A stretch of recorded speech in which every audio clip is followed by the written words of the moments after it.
Merhaba, ben Arif Alataş. Genf ve Türkiye gönüllüsüyüm.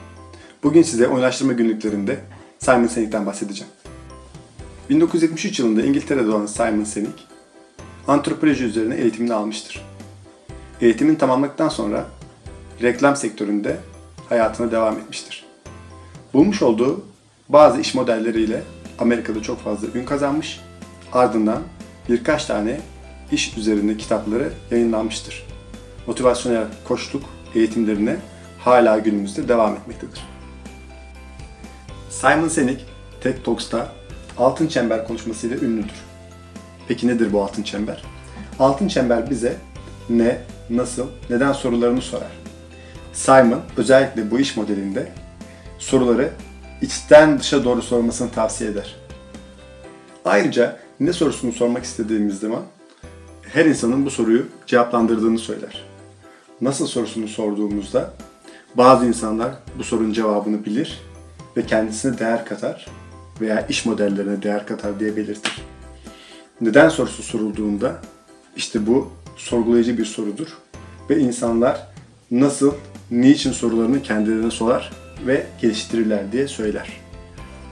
Bu çemberi anlatırken Simon, bazı liderlerin neden ilham verici olduğunu çok güzel açıklıyor. Fark yaratan liderlerin öncelikle neden, nasıl sorularını sorduğunu, ne sorusunu da sona bıraktığını belirtiyor.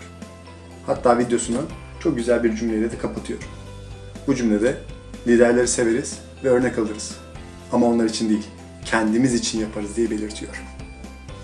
Simon'ın bir başka değindiği konu da araba benzin metaforudur.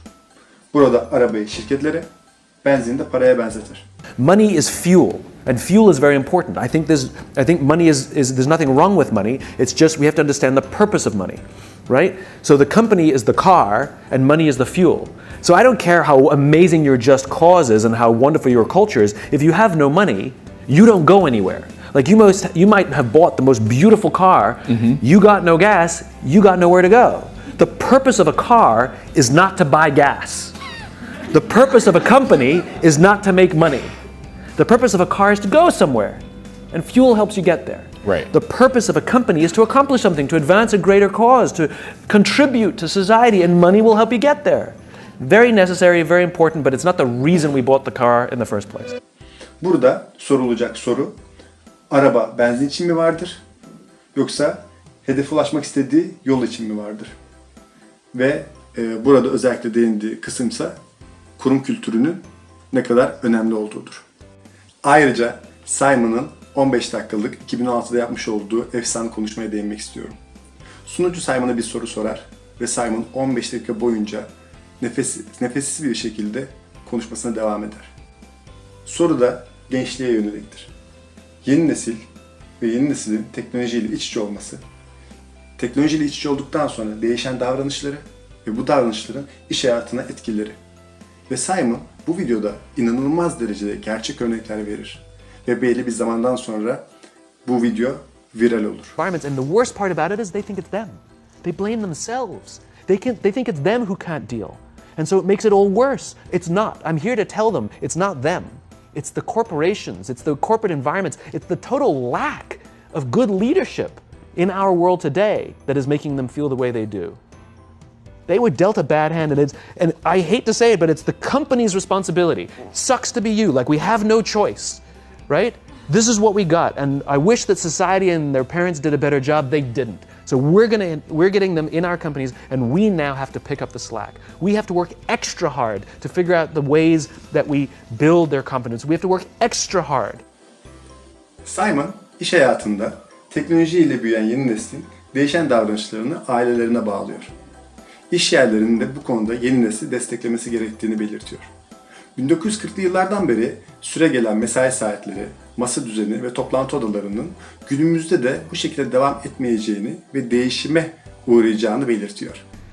And when I discovered this little book called Finite and Infinite Games by James Carsey that was written in 1986, it gave me a whole new perspective on how the world actually works. That we are at all moments of all days players in games that have no finish lines. There's no such thing as winning friendship. There's no such thing as winning in marriage. If you think you're going to be number one in your marriage, it's not going to go well. And there's definitely no such thing as winning business. And yet you listen to so many leaders, and they talk about being number one, being the best, beating their competition.